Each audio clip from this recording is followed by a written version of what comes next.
Ladies and gentlemen, mesdames, messieurs, brothers and sisters, comrades, and fellow journeymen, welcome to Then and Now, the weekly show I do with Jim Jatras, author of I Try to Warn You, collective works of Jim's time in the belly of the beast. Jim, you know, I don't often quote your bona fides. Maybe you can tell the fine people, because I think your time in diplomacy will come into play in today's topic. So let the people know why you are an expert in all the things you're expert in. Well, I think the first qualification being an expert is to admit that you're not really much of an expert. You don't know all that much because you find out how much stuff you don't really know. Good night, everybody. Good night, everybody. My diplomatic service was fairly limited in time, only for 6.5 years in Mexico first as a consular officer, and then in the Office of Soviet Union Affairs, aka the Soviet desk, and then in the Office of the Undersecretary for Political Affairs. But that was a fairly junior officer in those days, and then left the diplomatic service to go to Capitol Hill. That was my primary experience, if you will, in the belly of the beast, in the Republican leadership in the U.S. Senate for over 17 years, writing legislation, analyzing legislation, working legislation to get things passed or defeated, things of that sort, authored some legislation here and there. Yes, that's how laws get written. Some gnome in the belly of the beast writes it for you. That's a whole other topic, isn't it? And then, then after that, as an evil Washington lobbyist for several years, which is what, government people do when they die and go to lobby heaven and get a chance to make some money. So got to do that for a few years, and now I'm retired. So, I would say that I had, let's say, a window inside the belly of the beast. I was part of the machinery that made the thing work, did my best to try to nudge it in the right direction. Mostly did not succeed, but tried my best. Well, if you don't try, you can't do anything. So you might as well give it a shot. And this is why Jim did try to warn us. Yeah, to warn us by his collected works. Great Christmas, great stocking stuffer. If you have a big fat big enough stocking, more like a pantyhose stuffer. Hey, whatever you works. Can take that any number of ways. Okay. Exactly. Better be a bit so we talked about last week about this 28-point peace plan that Trump tabled or got leaked. That was a rumor innuendo. Someone named K, maybe it's Kellogg, maybe it's Kirshner, maybe who knows. Someone named K leaked this plan, and there was a big kerfuffle about it because none of the plan really made a whole bunch of sense. But the title of this episode is The Art of the Peace Deal. I think we're going to get into a little bit more of the let's say the disruption of Marco Rubio, what does Trump call him? He's going to be the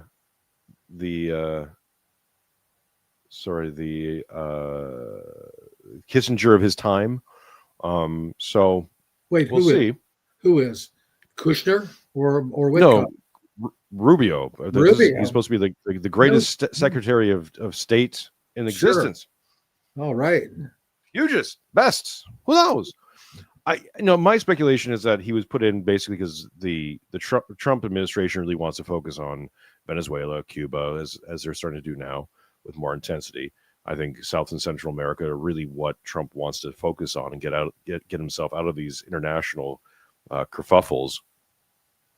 But they're not letting him, and we've said since the start of this year that Trump's biggest mistake was just not getting himself as far away from Ukraine, Russia as possible. Yeah, and there's just the miring continues. So let's play this. This is Marco Rubio shows up with a Ukrainian envoy, with Witkoff on one side and Jared Kushner on the other, which I find kind of interesting. Mm-hmm. Because why is Jared Kushner there? But we can speculate wildly on that as well. Here's the clip that was presented. The progress throughout the week as we've been communicating. The end goal is obviously not just the end of the war. Obviously, that's central and fundamental. We want to see the end of the killing and the death and the suffering, and I'm sure. Witkoff is looking a little bit abused here. Yeah, did he shave? He didn't shave. He looks pretty scruffy. Unshaven. Looking a little scruffy, maybe just straight off a plane from Moscow or whatever. But his general look and demeanor in a lot of the shots I've seen is not like enthusiastic. It's not like Witkoff doesn't look like he's happy to be here. No, he's not back from Moscow. He's still in Moscow. Right. No, this is in Florida. Oh yeah, this right. This is before he went. Yeah. This is when he was getting neoconned by Rubio and putting all the Ukrainian and European talking points back into the 28-point plan and paring it down to 19 or whatever it was. Right. The Ukrainian side, I know they do as well. They want peace, but it's all. And sorry, I can't really do much about the volume with this one, but wait, back up to now. Is this when they're meeting with the Ukrainian delegation? Yes, that's why there's Ukrainian flag Florida. there. Okay, and who's leading the Ukrainian delegation since Yermak is gone? Is this what's his name, Umarov, or what's his name, the Tatar? I believe it is Umarov. Yeah. You'll see him. Yeah. You can see the back of his head in these clips. Yeah. And then there's more clear photos of him and Rubio talking. So also about securing an end to the war that leaves Ukraine sovereign and independent and with an opportunity at real prosperity. So just to reiterate, in case people are having a hard time listening, he's saying that the objective here is to bring an end to the war that sees Ukrainian sovereign, independent and sovereign, which is nice, and have prosperity going forward. So this is not just about ending a war. This is about ending a war in a way that creates a mechanism and a way forward that will allow them to be independent and sovereign, never have another war again, and there he is. Create tremendous prosperity for its people, not just rebuild the country. That's not a Ukrainian nose, by the way. No. I don't know what kind of nose that is. But, he's a Tatar. If that's Umarov, he's a Tatar. Right. But to enter an era maybe he's a fake extraordinary Tatar. Economic progress.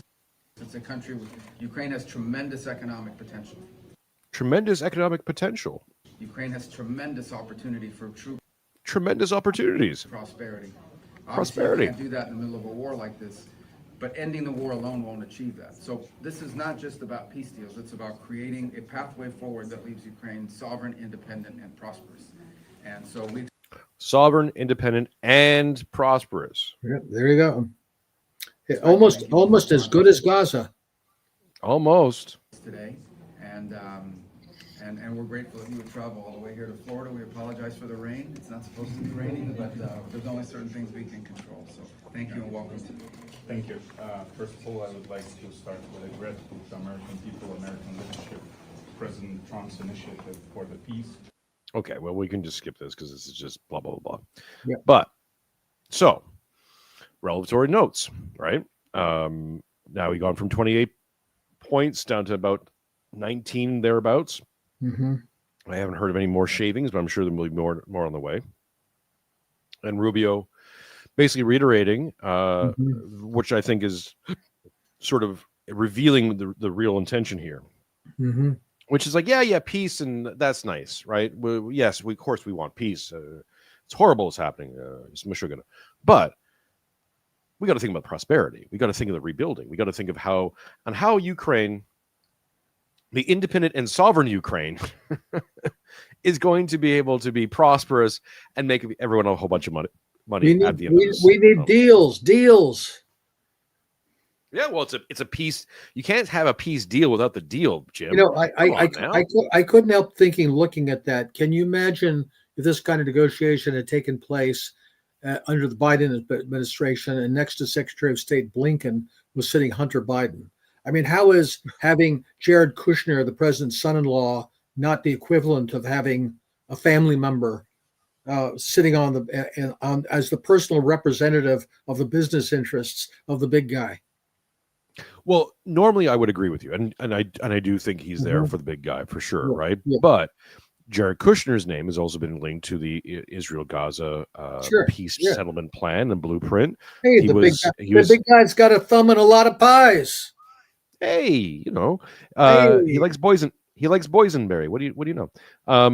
Kushner has also had his fingerprints all over the Abrahamic Accords, which saw at least proposed peace deal between or softening of relations between Israel and Saudi Arabia and the UAE. Right. So yes, I agree with you. Kushner is obviously there to be the Trump stand-in. However, he's also, I think, also a stand-in or certainly the bag man for, let's say, some other groups that want to make all these deals and have prosperity in all these new independent and sovereign nations. Yeah, sure. But I mean, I can't help but think that he's doing business for more than the United States. He's doing personal business and personal business that will benefit the Trump family. Again, what can I say? Let's talk about the neocons for a second, because Marco Rubio's name is always, well, you know. Yes, let's do. It's the post Thanksgiving. It's the pumpkin pie of the season. So Marco Rubio's name has always been connected to neocons, right? Basically his entire time in politics. Right. Walk me back. So this is my understanding of it. Somewhere in the 1960s, 1970s, you start to see this influx of new conservatives, right? The sort of almost like post-Buckley conservatives, which form this neocon, which we now refer to lovingly as the neocons. Right. And they start to reshape policy and politics in America with a much more globalist, let's say, design. Sure. And that leads us to wars. We can speculate into wars in Vietnam, Cambodia, certainly all the American involvement in the Middle East, under the auspice of fighting the Soviets. Right? We have to get rid of the Soviets. The Soviets bad. We got to stop communism. They really didn't have an impact during the Vietnam War and Cambodia and all that, because they hadn't really come. They were still left wingers. They were still socialist. I mean, let's back up. First off, the term neocon is slung around quite a bit these days. Anybody who's a militant warmonger is a neocon. That's not the case. John Bolton is not a neocon, for example. John is a great power chauvinist. He's like Cecil Rhodes. He's not Leon Trotsky here. I mean, it's a different thing entirely. You also have what they called the Vulcans, which were the Donald Rumsfeld, Condoleezza Rice, basically the water carriers for the military industries. Neocons, narrowly defined, are a much different group of people. They are an ideological strain that came out of the Communist Party in the late 1930s. It's founded Social Democrats USA, several other little platforms they had. You know, there was like a Trotskyite party, basically. They even had their own Komsomol, Young People's Socialist League, YPSL.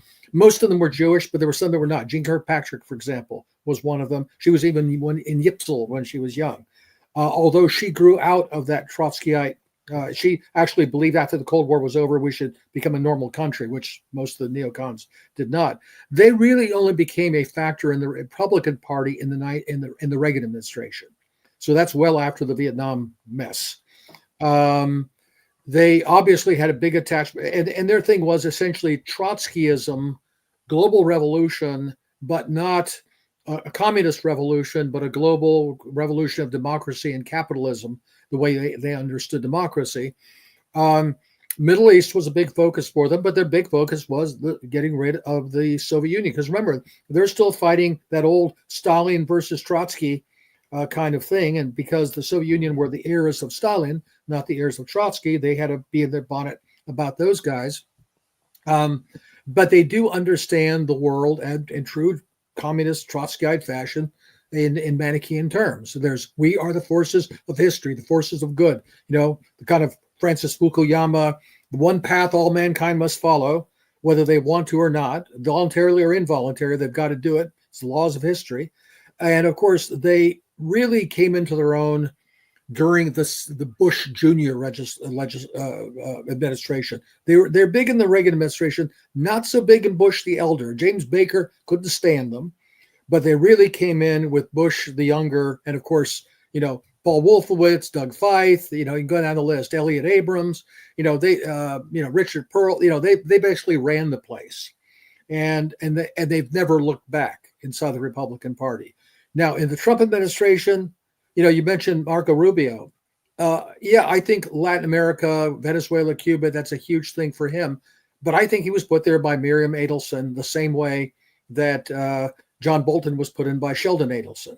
Because I don't understand all the details, but there's a huge convergence between the Israel lobby and the Cuban lobby in Washington. I mean, you find these alliances, and it's like full faith and credit. There's no daylight between them. So for whatever reason, the big Israel lobby supports all this regime change stuff in Latin America, and where Rubio and a lot of the other Cubans are. Sorry, I'm getting something set up here. So then that makes a bit more sense, because my understanding of it is something like this. And again, we're getting into speculation mode, right? Mm-hmm. But if you think of let's say the neocons as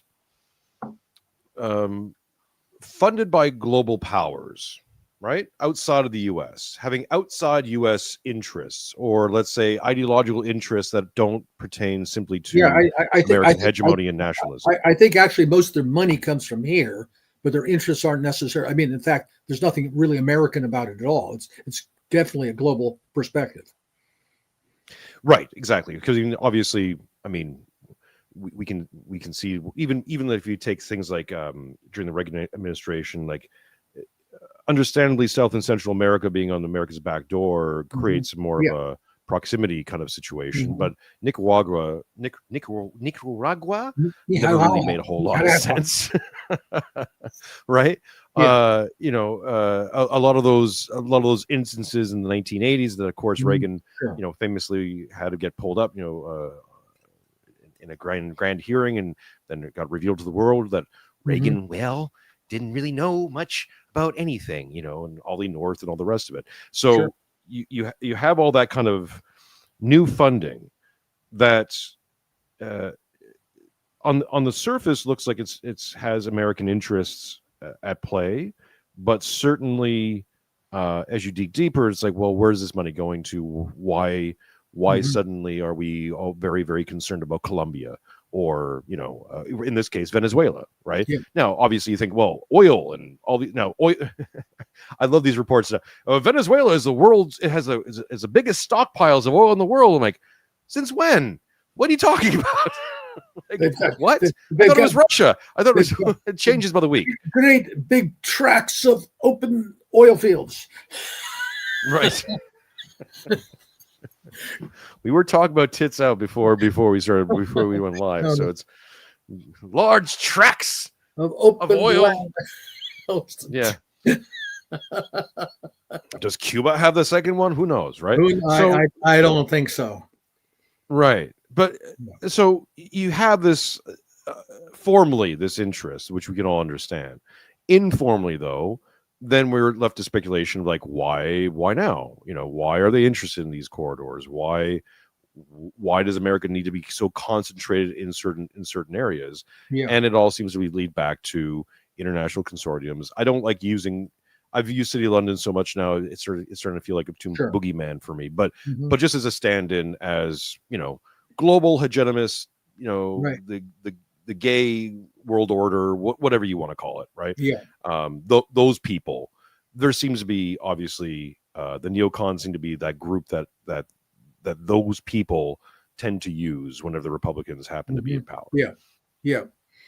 Well, look, I mean, going back to the 1980s and Reagan, at least look, and at least you can say, look, there was a global division between our bloc and the Soviet bloc, and we were kicking each other under the table. There, we're fighting, wars in Angola and Mozambique. They were trying to take our turf. We're trying to take theirs.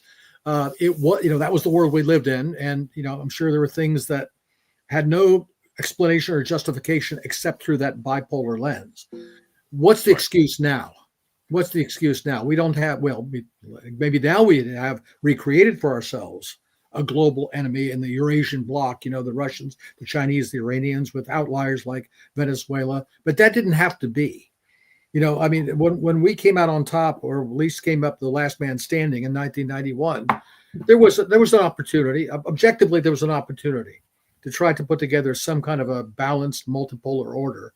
But the United States didn't want to do that, and the neocons were, and that's where I would say that was their main ideological contribution, to create this notion of a democratic global imperative that all countries needed to follow. That meant that only there had to be a unipolar world. The United States had to rule every inch of the planet for its own benefit, of course, and that's where I think the you might say the messianic element of this essentially communist ideology became the ruling ethos within the American state, and it's there. I mean, whatever Trump thinks, if Trump thinks, really doesn't matter. I mean, that is the state.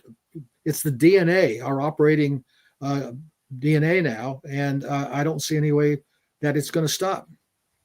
Right, without ripping it out root to stem. Yeah, you mean drain the swamp. I've heard that somewhere. That would be a great idea.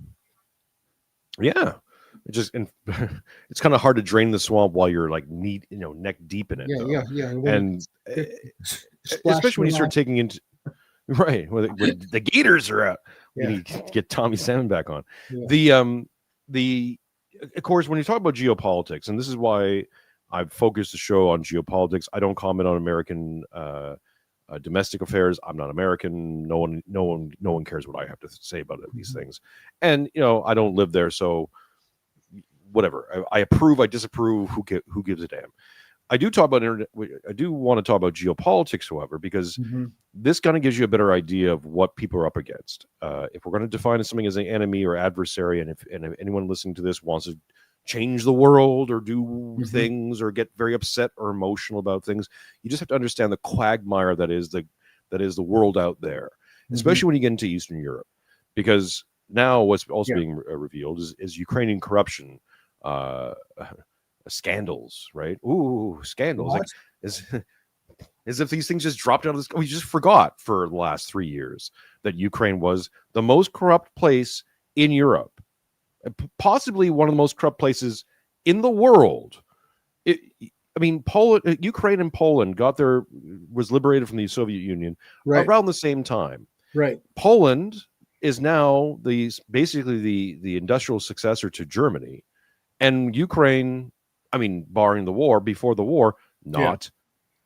Ukraine is much bigger land, has a bigger population, has more agriculture, has more natural resources than Poland, has more everything. Yeah. And yet Poland, massive success, right? Undeniable. If you're going to buy GDP and all these other things. Ukraine, no. And part of that is because Ukraine was run by some of the most corrupt people on the face of the planet. Yeah. It's what Russia was in the 90s. You say in Ukraine, corruption in Ukraine would make a Nigerian prince blush.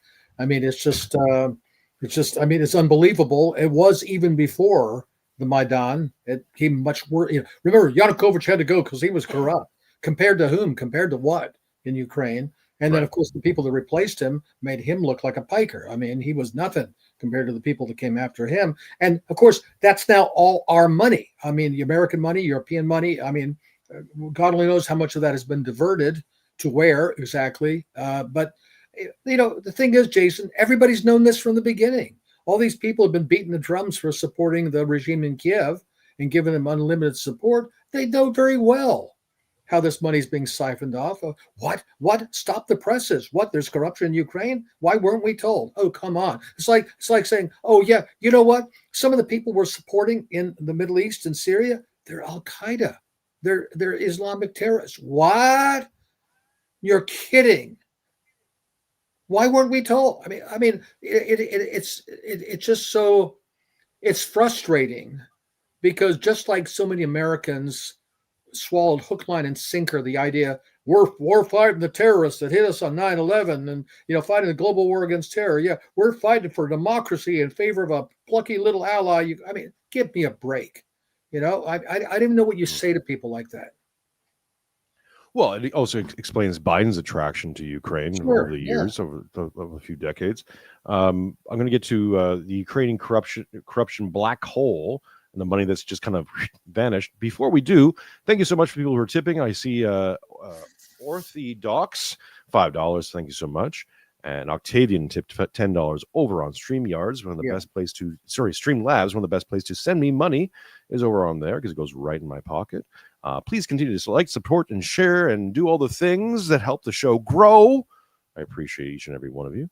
So continue to send me money and keep the lights on over at Mironchuck. When you say continue to send me money, goes right in my pocket, you sound just like Zelensky. Well, come on. I feel like I got left out on this Ukrainian grift. You are half Ukrainian. Come on now. He asked for billions. I asked for $5. This is a good deal. Come on now. It's all about scale, you see. Yeah, maybe you should rethink your methodology here. Well, you could be doing much better. At least I have a methodology. So this is from New Rules Geopolitics. Exposed Ukrainian corruption black hole vanished $108 billion US. And this is just we're working with very conservative figures. The Zelensky regime has been shaken by a series of high-profile corruption scandals, but this is just the tip of the iceberg. Don't believe us? Here's the evidence. Professor Steve Hanke estimates 54 billion to 108 billion lost from 368 billion total aid since 2022. That's 15 to 30% lost to graft. Or grift, as we say. The World Bank EU indirect estimate, pre-war studies estimated Ukraine lost 5 to 10% of GDP annually to corruption. So this is before the war. Applied to the current 145 billion plus in direct budget support from 2022 to 2024, this suggests somewhere in the neighborhood of 7 billion to 15 billion in baseline systematic leakage of financial aid alone. It leaks. We need more dams. Send us money to build dams. We need more dams for leakage. Procurement loss benchmark. Ukraine's own state audit service identified 18% of audited procurement spending as violations in 2023, applied to Ukraine's 40 billion annual procurement budget. This indicates a 7 billion plus annual corruption risk pool. And then we get to the state procurement. In 2023, 1.7 billion in unjustified expenditures, a formal term for corrupt leakage, leakage again, and Transparency International data. Ukraine's CPI score of 33 to 100, over 33 over 100, 2023 places in the bottom third globally, correlating historically with public sector leakage rates of 20 to 40% high risk expenditure categories, and So. We can go down here. Financial aid impacts. Again, just kind of adding up the numbers, and military aid unknown. So we have no idea. And this has also been we've covered this in the show in the past, where a lot of weapons being sent to Ukraine just kind of go missing, bullets and guns and. Well, that's one of the other problems too. Is that's not just money disappearing; it's stuff. And that means that a lot of these weapons are ending up in God knows whose hands, somewhere out there on the global market. Right, exactly. So then this really kind of gets us into later in the show. We're going to be talking about Ukraine, possibly Europeans putting nukes in Ukraine, or funding a nuclear program in Ukraine, or whatever have you. And this just spells disaster, because you can open one, that's great, and now you'll just have nuclear weapons in the black market, like the next day. So that sounds awful. So we get to Ukrainian corruption, and we're talking about prosperity and all these wonderful peace plans. And where do you want to go from there, Jim? Like, not only are these peace plans seemingly just ridiculous, but the Russian response is more like, we'll let them keep talking as we just take more and more territory. Yeah, I mean, as you know, I've been warning all along that Russia is going to be tempted, or maybe tempted to sign on to another Minsk III, and I think that has been a danger all along, that they do want an agreement with somebody, but I think that danger is declining, because it's just becoming so implausible now that not only is the military situation favoring the Russians so much, but these guys, I mean, talk about the gang that can't shoot straight. I mean, these guys cannot get their act together for even a plausible deception to put on the Russians' lap. I mean, okay, so we have a 28-point plan, and then Rubio messes it all up, neocons it up with the Ukrainian and European talking points. God only knows what was presented in Moscow by Witkoff and Kushner to Putin. Ushakov referred to 4 documents, but he didn't say what the 4 documents were. I mean, was it the 28-point plan, the 19-point plan, some other annexes, maybe a lot of stuff about, developing the economy, business deals all around, everybody's going to make money, the new Gaza up north. Who knows what they presented? And frankly, I think the Russians are probably just stringing them along at this point. Let them talk, because they know it's just talk. They know they can't get their act together. They know they can't deliver on any of this stuff, but they know that that Kushner and Witkoff are working for this big narcissist who likes to think of himself as the big deal maker. Let him keep thinking that.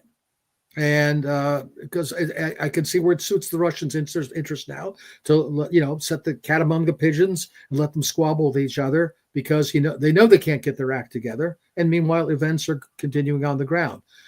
That's not a bad strategy. The only downside to it is then when we point out that, okay, we've got deeper strikes into Russia. We've got these attacks now on not Russian ships, but third country ships, the so-called ghost fleet carrying Russian oil. We've got these idiots in Europe talking about preemptive strikes on Russia. We've got all this talk about, these drone attacks the Russians are launching and NATO must respond.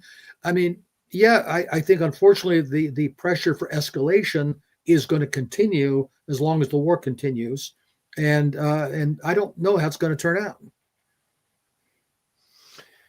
Well, what Putin's been talking about now. Here is, I won't play the video clip because it's all in Russian, but I'll do the transcribe. I'll read out the transcription. This is as recent as I can find it. One thing I mentioned to you, Jim, is I've been following Putin more or less for 30 odd years. Mm-hmm. And he's getting to I've never seen him this annoyed. Now he's in full sort of deferment mode whenever he's asked these questions. I think there was even a clip where he's basically just like, look, you keep asking these questions, I keep giving the same answer.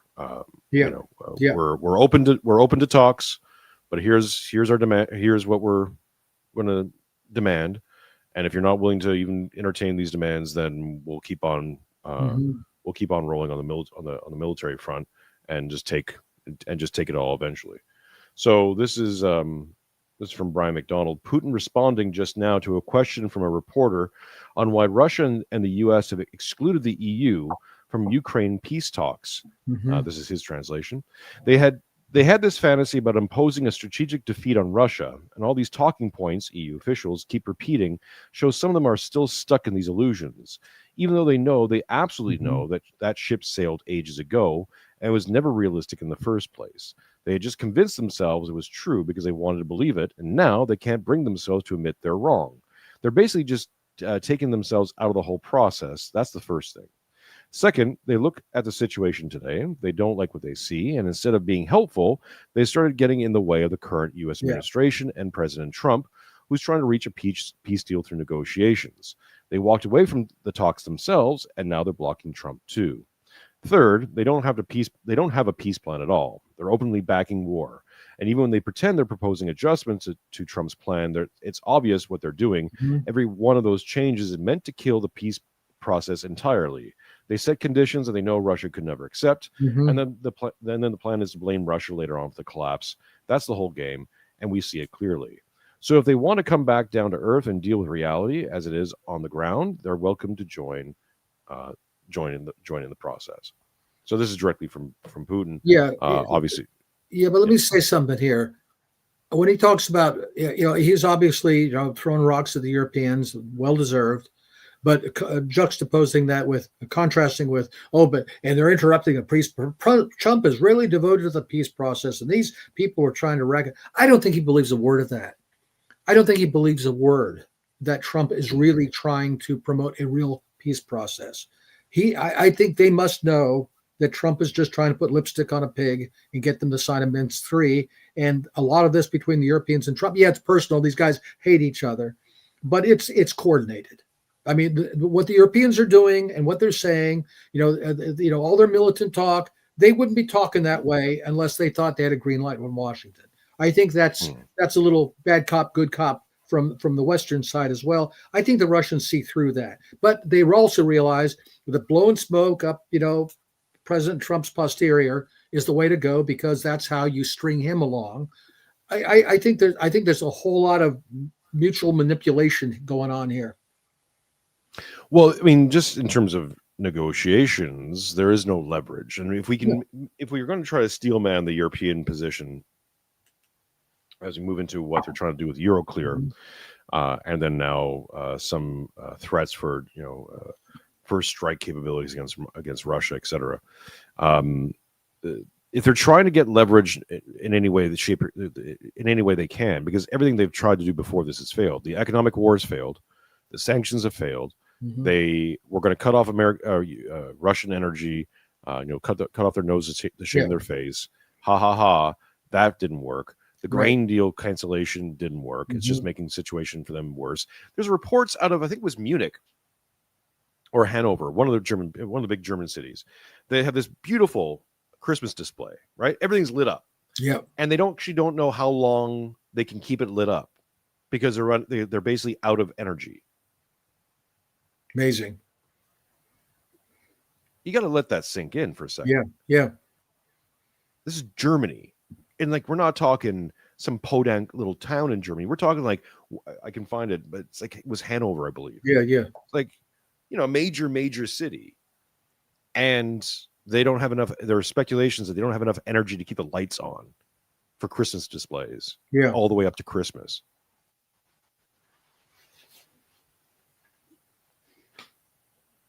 Nothing's worked. They've just made everything worse. Yeah. And on the ground in Europe, I mean, I don't know about your feed, Jim, but every single thing I click through is how bad it is in the UK. And every single UK alternative media guy, who is it? Sargon of Akkad there, Benjamin, is just talking nonstop about it's worse and it's bad and getting worse. Tucker Carlson just interviewed Piers Morgan, and Piers Morgan's just out there saying, yeah, sure, it's fine, it's great. I'd sell everyone out for a curry. And what are you talking about? Yeah. What are you doing? Remember, Mr. Putin's importing some curry too. So let's not be too derisive toward the British. Well, that's an interesting piece of story too, and this is I don't think is getting as much play. But this is from Bricks News. Just in, Russian President Putin signs order allowing visa-free entry for all Chinese citizens. Now, obviously, this is supposed to be for tourists, right? We can go down through here and read the COPE. But and we can also make the speculation that this is, the West has been trying to drive a wedge between China and Russia for a while now. I mean, this is Russia's sort of way of saying no wedge. Yeah. We're best of friends. But I mean, this was not going to read well for the Russian public. And you just brought up the fact that that Putin signed a deal with Modi to bring in how many Indian? I thought I saw 1 million, but that seems hard to believe. I mean, I don't disbelieve it. One of the things that we know with China and India is they tend to pack these things into trade deals, right? A certain amount of immigration because they make money off of the immigration process themselves. So this is India's. This is why the H-1B thing with India is so pronounced in the United States. There's a whole lobby group that makes this happen, and quite often, when you sign these deals, trade deals with them, they make sure that you get an immigration number in there as well. So, free to speculate on that, but that's not good. That's not good for based Russia. Yeah, I mean, and part of the motivation I saw reported was that, well, because Russia is concerned about the growth of the percentage of Muslims in the population, having some Hindus in there would help balance that out. I'm not sure I really follow that logic too much, but that at least is somebody's idea of what the consideration might be. Right. But with Putin's big talk about how the West has fallen and the empire of lies, and how they've allowed for denigration of their culture and all the rest of it, for him to follow suit just plays into this idea that they all work for the same people. Like that, even Putin, who seems to be this sovereign-based, whatever figure, is still having to play by the same, to dance to the same tune. Let's say. Yeah, he's balancing. I think everybody, for all the talk that he's this big dictator, he's a balancer in a rather diverse government that has a lot of people who are just as globalist and just as liberal as anybody in any Western capital. Right. So let's get to the Euroclear situation. This just got announced. They, sorry here, let me get this set up. Just reading here, the European Central Bank refused to guarantee a reparations loan to Ukraine for 140 billion euros. This is from the Financial Times. The ECB stated that the scheme would effectively require it to become the lender of last resort for Belgium's Euroclear, the depository where the Russian central bank's assets are frozen. An internal ECB analysis showed that such a structure would be equivalent to direct government financing, a form of monetary financing prohibited by the EU treaties due to the risk of fueling inflation and undermining trust in the regulator. And then this goes on. A few other headlines. I found this kind of interesting, and this is highlighted by Alex Cristoforo of the Duran. Hang on, let me just pull this up here so everyone can see. Yeah.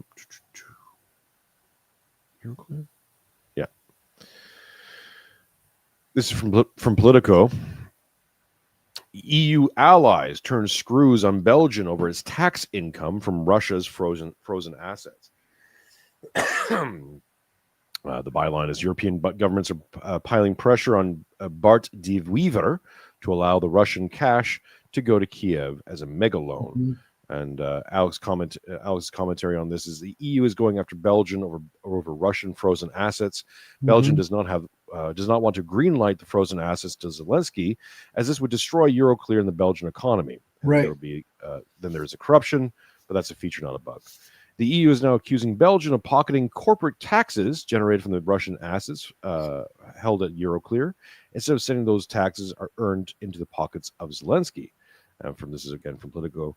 The Belgian government has committed to allocating all corporate tax revenue from the interest income on Russia's immobilized assets at Euroclear to support Ukraine, said a Belgian official. For 2025, this revenue is currently estimated at around 1 billion euros.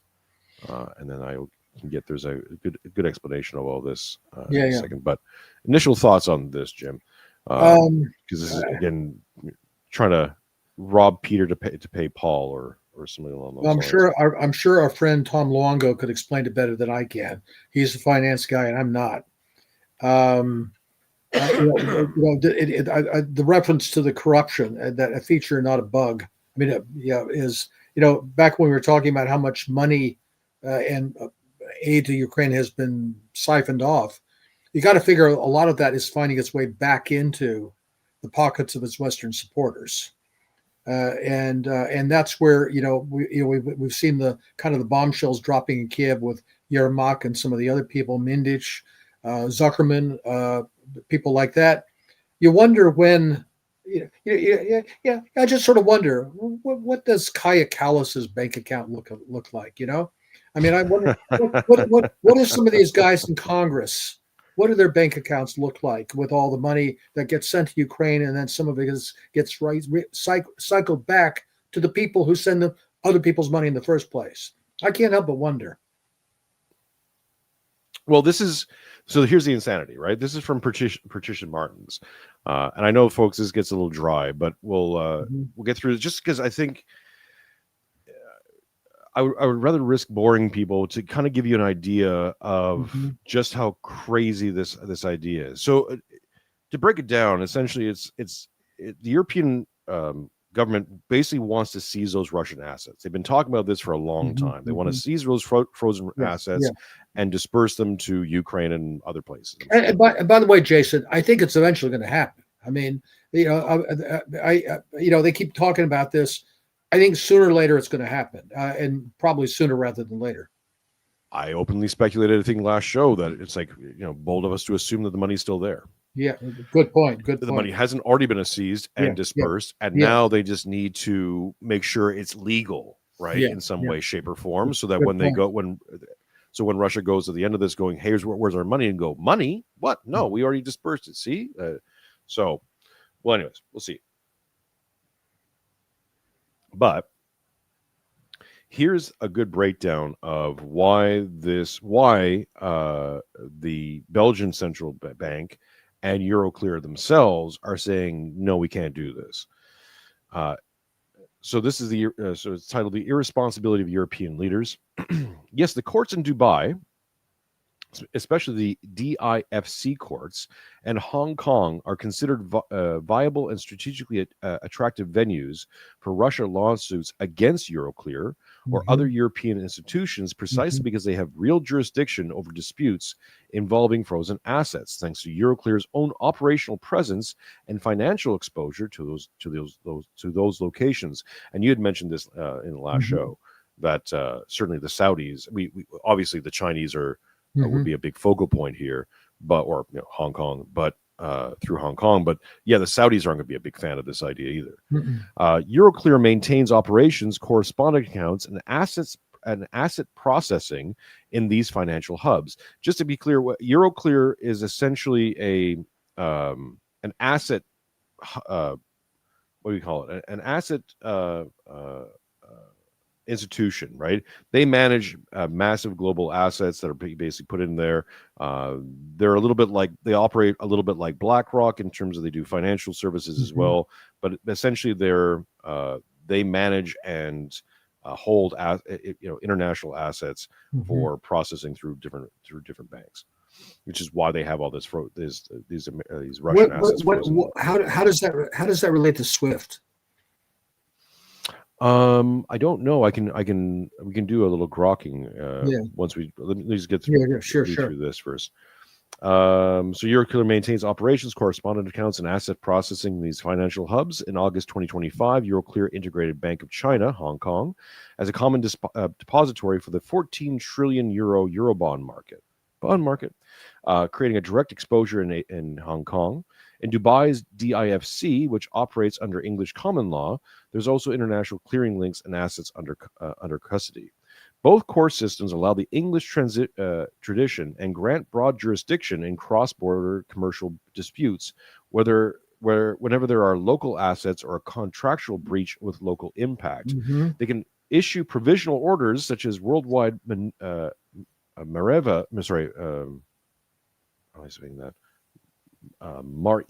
injunctions, global freezing orders, or asset seizures as security during proceedings. There are already several precedents. So they go through Hong Kong, Dubai again, Singapore, Dubai. Essentially, most of these boil down to someone tried to do something funny with seized assets, and they got sued upwards of 10 million euros or more. And mostly this is attacks against European banks. So Europe has been trying to do this for a while This is exactly why Brussels is reluctant to follow the reckless ideas of certain European leaders, because the bill will eventually explode in ordinary citizen pockets with interest and compensation on top. War is expensive, must be war on the battlefield. A 20 trillion euro bloc fighting the most sanctioned economy on the planet is still unable to win on the ground. Of course, is Jeez. oi, Oy. oi, Oy. oi, oi.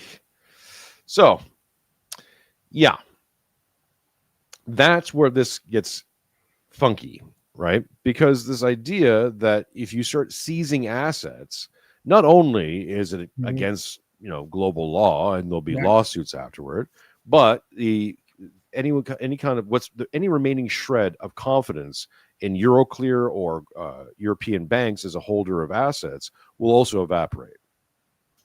Yeah, and of course that largely relates to, you mentioned the Chinese, the Saudis, other people pulling their money out because Right. we're next, and that of course then would have a devastating impact on those institutions. Again, I think all that's true, but then again, let's face it, Jason. Everything we've said up till now has had a devastating effect on almost every institution in Europe. I mean, cutting off Russian energy. You go down the list of all the things we've done that have come back to bite the Europeans. And here's one more, and it's going to bite them, but they're going to do it anyway. Yeah, can you help me make sense of this, Jim? Because I'm becoming at a bit of a loss. Certainly, you can understand. Sorry, go ahead. Yeah. Well, and I think when all's said and done, you've got a class of people in Brussels, certainly in the European Union institutions, but in all the European capitals, with I would say with the exceptions of Budapest and Bratislava, who are part. It's in a way, it's almost like the world of the 17th and 18th century, when Europe was ruled by noble families who were all married to each other, and whose basic interests were themselves and their families, and only secondarily the states over which they presided, much less the people that lived there.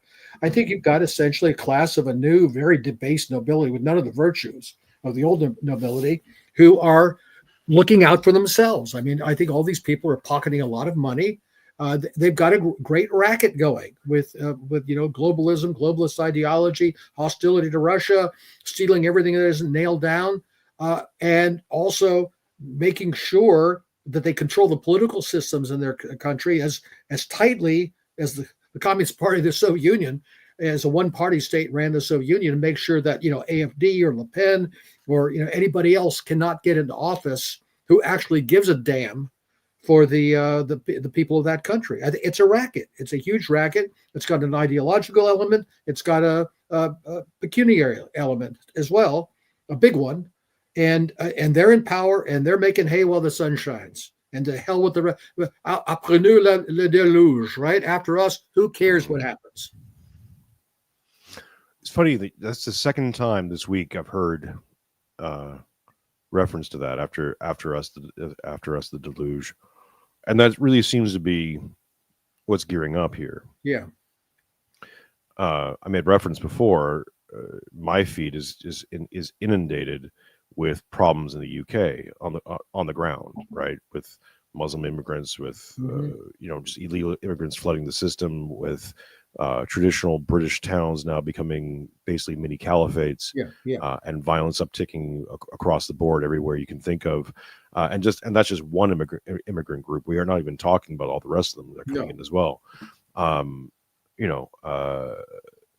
Some notable folks have called Islam the broom, and they're certainly sweeping a lot.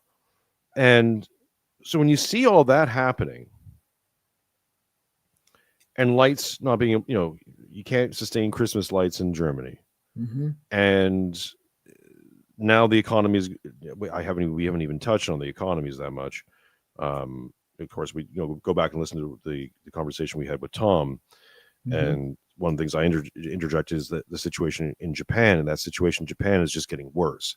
This week, the 10-year bond yield in Japan just shot up to 2.5 or something along those lines, which doesn't sound like much, but you have to understand that it was zero for forever. So to go from 0 to 2.5 in basically a week, a week and a half. I mean, it's been ticking upwards anyways, but we just had a dramatic spike. There's going to be corrections. And when those corrections start happening across the whole entire bond market, everything, forget inflation, everything that you spend money on just suddenly got more expensive. Everything. You can't, so we're in a rising tide of poop.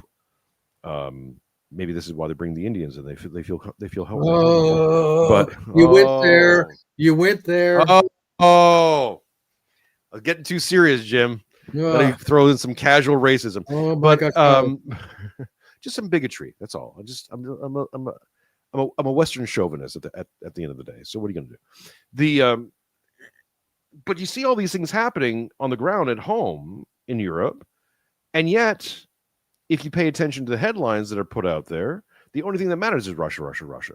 The only thing that's happening is Russia, Russia. Yeah. Everything else is perfectly fine, wonderful. Daisies. Listen to Piers Morgan. What's the problem here? We're getting more ethnically diverse, and that's a good thing. Think of curry and wonderful barber shops and all the nice doner kebab. Right, that doesn't seem to affect his townhouse in Kensington, but so then we go from that insanity to even more insanity, because now here's the big speculation that's happening. This is from Kim.com. Breaking: Ukraine is developing nuclear weapons with the help of the UK and France. This is why the peace process takes so long. The U.S. knows and is playing on time. Ukraine is a U.S. client state. If Trump wanted peace, he would have it immediately.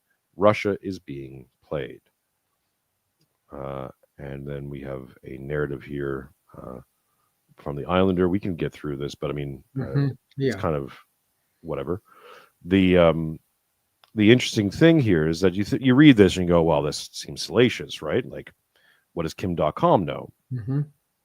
Well, but it's not crazy. This is also from the Islander, but this is backed up from news reports. NATO split wide as Trump tries to play peacemaker. NATO's European nations plan for preemptive strikes on Russia. So I'll just read through this a little bit. NATO's top general has now crossed the line from deterrence into madness. Admiral Giuseppe Cavaldragon publicly floated the idea of preemptive action against Russia, meaning preemptive strikes on targets where drones could be ready to be launched. Europe isn't defending itself. Europe is announcing that it's preparing for war and ready to strike first. This is the elite panic, the behavior of governments who fear their own people far more than they fear Moscow. I think I disagree with that narrative, but anyways. Because everyone in London, Paris, and Berlin knows the truth. The Ukraine project is dead. Washington wants to actually, I think they do fear their own people more than they fear Moscow. Really?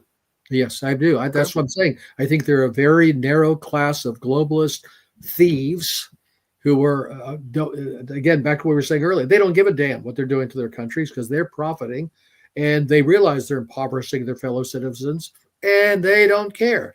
But that's the real threat to them, because they know there's no threat from Russia. They know that's all bunk. Let's get Orthodox for a second. I try to. Yeah. Orthodox and Christian is wonderful. Yeah, wow. Evil is the privation of good. Yes, as we're told. So there is no evil doesn't exist in the Saturday morning cartoon version of things. That human beings are created and called towards the good. This is something a little coffee hour speculation I had. If this is the case, we have these most corrupt, horrible people who are now essentially baiting and at least verbally saying that they're ready to do preemptive strikes on Russia, and that would lead us into thermonuclear war. In which case, and we can get into Russia's capabilities here, they would just level out Europe. If it came down to it, if it came down to a nuke war, no one wins, but especially Europe would be completely gone, right? Flattened, kaput. See you later. Hope you enjoy the picture book. And they're being led by the most corrupt pieces of crud that we can think of. But they're not evil. This is privation of good. So there's something in them that's calling them towards the good, that there's some sort of consciousness being played on them, that they're feeling guilty, but they have no other way of dealing with it. So here's a speculation, Jim. Okay. Do you think it's possible that these people would rather level out the whole world, kill billions, in order so that they would be remembered as martyrs and not as the career corrupt criminals that they obviously are? Is that really what we're playing here? Oh, like no, this sort no, of dark no, triad kind of. no, I don't think so. I don't think they have that. First off, I don't think they have that remembrance of death that brings gravity to the soul and maybe inclines toward repentance. You said they feel guilt. I don't think they even feel guilt. I think, as I say, they're making hay while the sun shines. They're stealing everything that's not nailed down. They're risking, they're sacrificing the well-being of their people and risking their lives and everybody else's. But I think they're also so ignorant, so blinded by their greed and by their hubris, they don't really see that this is as serious as it is. That they think it's kind of a lark. They can make this noise, keep that money making thing going as long as they need to get their golden parachute and get out with their ill-gotten gains, and that it really isn't going to catch up with them. That's what I think. I don't now is there something bigger behind it? I wrote a piece that was on the Ron Paul site about a year or so ago that the only thing we have to fear is extinction itself, that underlying all of the things we see in the world today is a great anti-God and anti-human animus that does point toward a massive reduction in the human population and even the possibility of human extinction. And it could be that on some level, perhaps unconsciously, they're following that logic, which derives from what I would call an intelligence greater than human. In other words, these people are in a way following their roles in a great play, but the playmaster is not human, and that they are. And I think that's a possibility. And maybe on some gut level, and this coincides with their whole, rainbow flag worship and all the rest of that stuff. Their open hostility to their own civilization, importing Muslims, importing Africans, destroying their statues and their history and their culture and all that. I saw a guy, it was in England. He's been spent like 500 days in jail because he would not address a male student as they, as opposed to he. I mean, on some level, there is, I think, a spiritual perception of an evil agenda that these people, maybe even half consciously, are following. But I don't think that's the way they think. I don't think on their, let's say, in their frontal lobe, that's what they actually think they're doing. Right. They just basically just justify it in whatever ways possible. Jay Dyer has been doing a lot of work on this book called The Changing Images of Man. That was kind of passed around in universities, I think going as far back as the 1980s or somewhere around there. But it reads out, and I've read some passages and listened to Jay talk about it. It reads out as this sort of, pre-WEF, let's say pre-WF announced plan, right? You can see the fingerprints of Build Back Better. You'll own nothing, be happy, eat, Inzy pods, eat the bugs, all that kind of stuff. Yeah. You can see the blueprints in there, right? This is sort of post-Fabian society, all that fun stuff. And this is the stuff they're giving to elites. This is not something I think it's out of print now, but it was up to $2,000 on Amazon or something like that at one point. And this is a textbook that they would give out to the Justin Trudeaus and all these people who pass through these courses at all these elite universities, and this is what you read. And this is the playbook that you're going to be handpicked. I'm sure this is the Davos summer summer camp stuff, right? Like you show up, and you get a copy of this on your pillow. It seems to check out. So to maybe give Trump and co a bit of let's give them a little bit of a grace here. Sure. Yeah. Because if this is what they're working against, right, and this is a global hegemonic Western ideology that isn't communism or fascism, Mm-hmm. that isn't some like stereotypical Saturday morning cartoon Yeah. thing that we can point at and Yeah. Trotsky this or that. This is a new uh, a new way of thinking that's permeating all these elite structures. So it's not just down to, well, we get rid of the leftists and we're good. It's like, no, it's everyone and everything. Like they're all indoctrinated with this kind of thinking, and that's how they're playing this thing out. And this war in Russia or wherever else is just part of that process. Yeah, and look, and I'm not. He said does cut Trump some slack. Yeah, he has done some good things. I think he has, on some level, is appealing to an American identity and American interest, at least in principle, if not always in follow through. But I would say that even that's just sort of a step back from total craziness to something like 19th century great power chauvinism, which is, I suppose, better, but not necessarily going to lead to a different destination in the long run in a practical sense, because you still have to work with these other very flawed individuals. By the way, Admiral Giuseppe Cavo Dragone, that name Cavo Dragone means dragon cable. You got to admit that's a cool name, Joe Dragon Cable. Was that the one that got Admiral Joe Dragon Cable? Was it the one that got sliced over in Finland or something like that? Did it cut out the internet? It was a dragon cable, wasn't it? No, the dragon cable. Yeah. Well, that's the guy calling for preemptive strikes on Russia. Joe Dragon.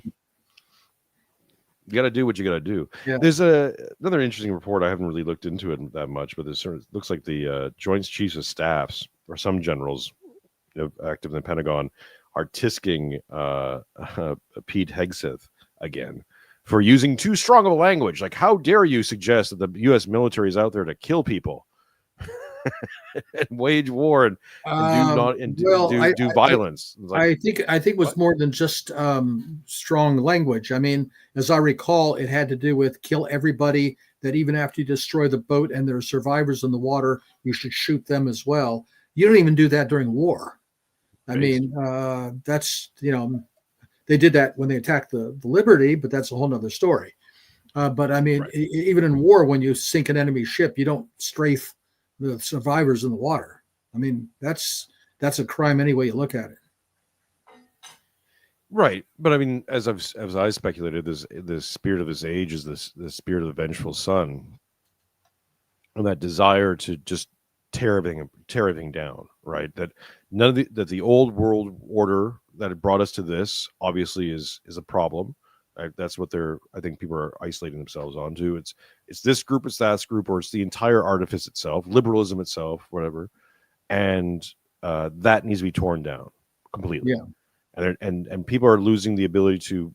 And this is why I said that the danger of the vengeful son is it's going to feel good, because we've lost the cultural breaks for us to go, hey, wait a minute, stop, right? From a Christian moral center or from any remnant thereof, we know when to stop, right? And now we don't know when to stop, and people don't want to. Like, even if they know when to stop, they're like, yeah, whatever, right? Well, if they want to tear something down, if they want to tear something down, why they tear down the swamp? Isn't that what they were elected to tear down? I mean, there's stuff that needs to be torn down. That's not what they're tearing down. Right. Well, I mean, I don't think they can. No, I don't think so. I don't think they can. I don't think they can. No. Well, on two levels. I don't think they can because the system itself is there and no one's thinking outside the box, right? Cool. We can criticize Dugan all from sun up to sundown, but at least Dugan and folks like him are trying to think of, okay, what is post-liberalism? What is we get out of this frame, what's the next thing? And I don't think they're even definitive about anything, but at least they're trying, right? There's a movement towards that. But there is no offshoring to something else.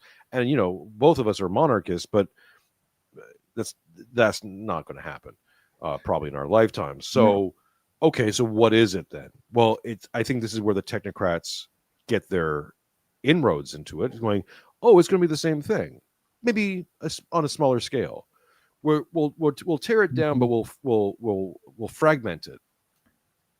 And this is where you get, the network state ideas, the more Curtis Yarvin ideas of going into a neo-camerist states, of going back to city states. We're starting to see this in Prosper in Honduras. I think El Salvador is now becoming obvious. This is the whole ploy in El Salvador. I think this is what they want with Gaza. I think this is what they want with Ukraine or whatever the hell's left of it. So this seems to be the new century idea of no longer big giant cities, nation states, but bring it back down to city states. And administer it from that perspective. Or you have this nation that's still more or less, it's going to, I think, look more like 17th century Italy in some ways. I think that's, as far as I can tell, that seems to be the idea that they're running with. That's the 15-minute city thing that gets into biometric IDs, that gets us into all this other fun stuff that Russia, by the way, or at least with Putin, full support of. Yeah. That's what you said before. They all answer to the same masters, right? They all work for the same people. Yep. Anyways, well, there's a cheery note. I mean, maybe Kim.com's nuclear scenario is more cheery than that outcome. Well, okay, let's try to pull something out of it. In the Orthodox world, of course, His Eminence Bartholomew met with the Pope. Ecumenicism is being talked about. Everyone's going. One of the more popular narratives I see out there, and I don't want to get too deep into this, but one of the popular narratives I see out there, and I've certainly fallen prey of this as well, is this idea that we're heading into a schism, right? This is going to force a schism between, let's say, the Russians and the Slavic churches and everybody else. The Greeks, Yeah, I kind of want to push back against that now.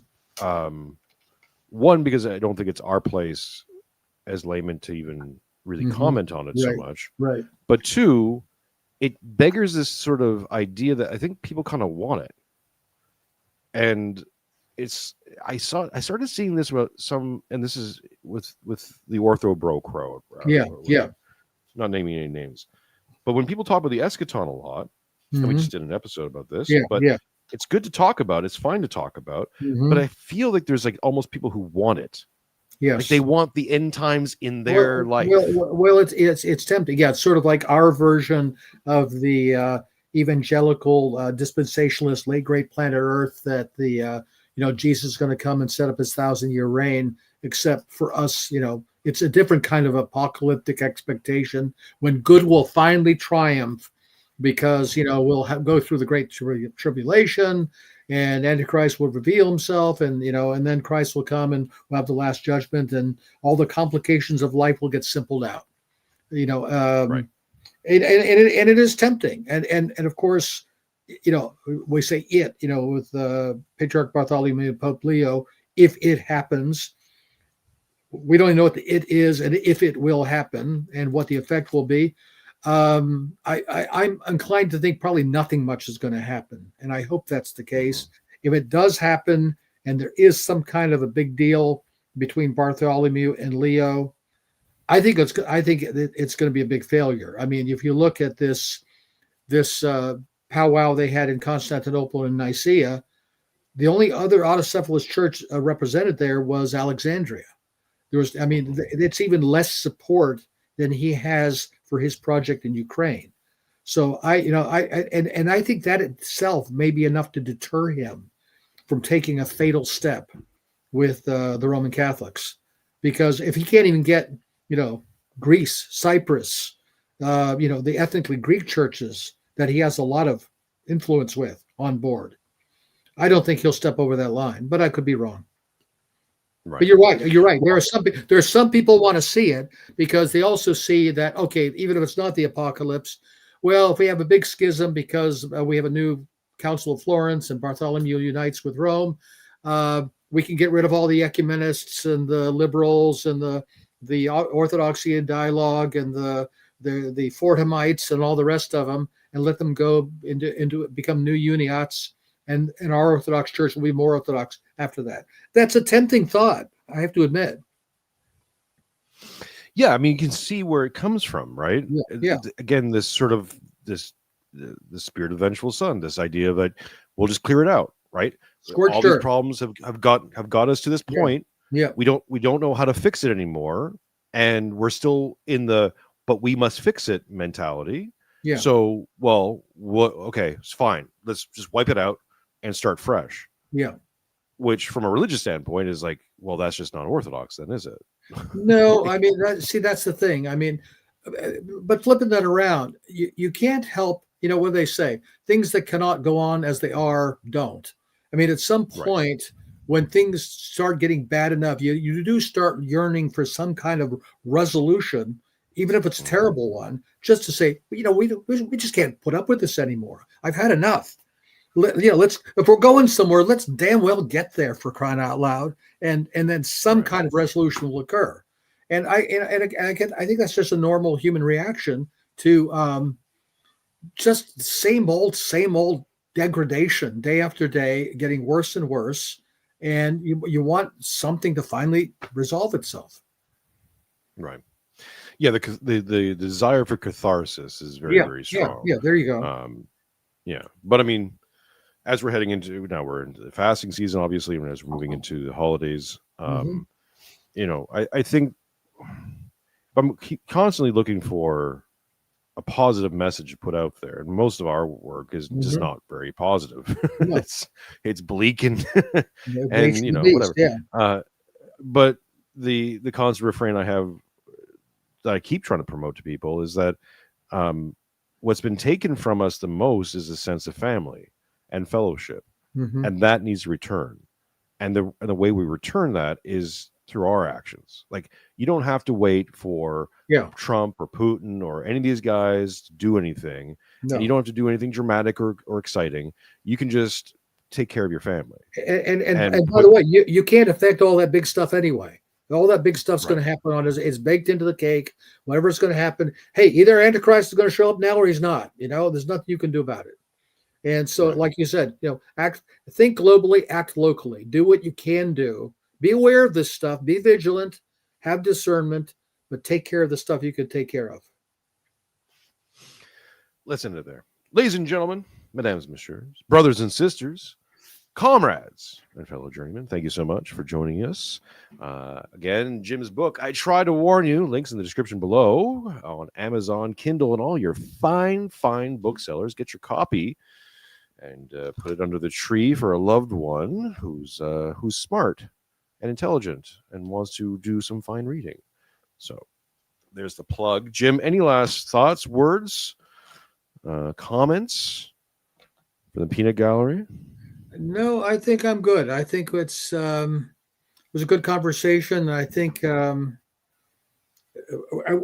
least back to where we started with all this Ukraine stuff, I think we're reaching some kind of a resolution. Again, maybe this is just the wish being the father of the thought, but I think we're getting close to where things cannot drag on like this much longer. Something's going to slip, and what it's going to be, I don't know. If it's going to be, a false flag, some kind of a fake Russian attack on a NATO asset, or suddenly Zelensky declares himself to be a nuclear power. I mean, God only knows, but something's going to happen. Pokrovsk has fallen. Everything else is crumbling on the front. Everything's breaking out in corruption accusations in Kiev, all of which are true, of course. Something's going to have to happen. Well, one thing we covered in the last Meet the Blessed with Conrad Franz and Jonathan from the Eschaton News, we were talking about some of the predictions, prophecies made about the Russia-Ukraine war, and May was a month brought up. Now, May of what year? I'm not quite sure, but if it's May of 2026, maybe this is sort of lining up with that general vibe that certainly by spring, the Russia just took Pokrovsk. That was a big one. They spent a lot of manpower taking that city. Kupiansk and a few other notable cities have also been taken. Now we're into winter, so things are going to slow down. But Russia's still advancing, and if this continues by May or by spring, they'll be within shooting range of Kiev. All things being equal. Well, supposedly, when the rainy season Rasputitsa is over and it gets really cold, that things could speed up. I mean, in principle, that should be again. How many people have speculated about this over the last however many years? About as soon as winter comes, okay, the Russians are going to, big air offensive. Yeah, and by the way, here's another question I keep wondering about. Once the Russians do reach the constitutional limits of the 4 oblasts, do they stop? Do they accept then a ceasefire agreement because they say, well, now we've reached the limits of what we've been asking for. We'll stop and accept some promises on the denouncement. I don't know. What do they do then? Or do they just keep going? I don't know either. I mean, I think if they're not stopped or if for some reason they don't stop themselves, obviously we've talked about Odessa, and that's a name that's being mentioned quite a bit. Yeah, that's got to be on the table some way. Then it doesn't go all the way to Kiev. I think so. You think so? Does Mr. Big think so? I don't know. We'll find out. Yeah. $10 from Kenneth Wells. Thank you so much. In late, catching up the 1.5 speed. Appreciate you, Kenneth. I will be back, ladies and gentlemen, tomorrow early evening. I'm going to slot in a few shorter shows for the rest of the week. So watch for notifications there. Follow me on X and all the places. Of course, follow Jim. And we'll be back next week. I also Meet the Blessed will be back next week. Couldn't get everyone figured out this week, but next week, scheduling panel shows around the holiday season, especially for Americans around Thanksgiving. Not going to do that again next year. Just not going to do it. No, I'm going to take a few weeks off. I think just like be like, you guys just figure it out. We'll do clips, but we'll be back next week with a full slate of shows. So I appreciate everyone who's tuning in and paying attention, letting people know where we're at. Of course, I am Jason Mironchuck, and it's later than you think.